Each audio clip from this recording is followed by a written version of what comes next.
வணக்கம். இன்னைக்கு அரிசி மாவு போண்டா எப்படி செய்யறதுன்னு பார்க்கலாம். அதுக்கு 100 கிராம் அளவுக்கு அரிசி மாவு வச்சிருக்கேன். நான் இது கடையில் வாங்கின அரிசி மாவு தான். 2 வாழைப்பழம், 100 கிராம் அளவுக்கு சர்க்கரை, ஒரு பிஞ்ச் அளவுக்கு சமையல் சோடா, 1/4 டீஸ்பூன் அளவுக்கு ஏலக்காய் தூள், 2 டீஸ்பூன் அளவுக்கு ரவை. வாழைப்பழத்தை நல்லா மசிச்சுக்கலாம்.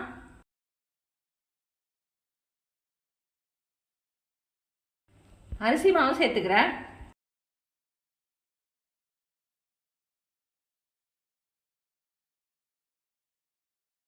ஒரு பிஞ்ச் அளவுக்கு சால்ட் சேர்த்துக்கிறேன்.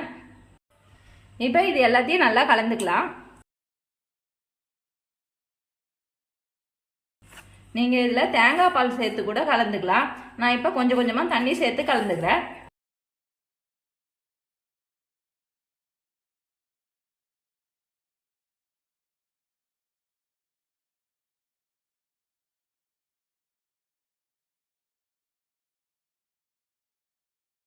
நல்லா கலந்து விட்டுக்குங்க. எண்ணெய் சூடானதும் போண்டா போட்டுக்கலாம்.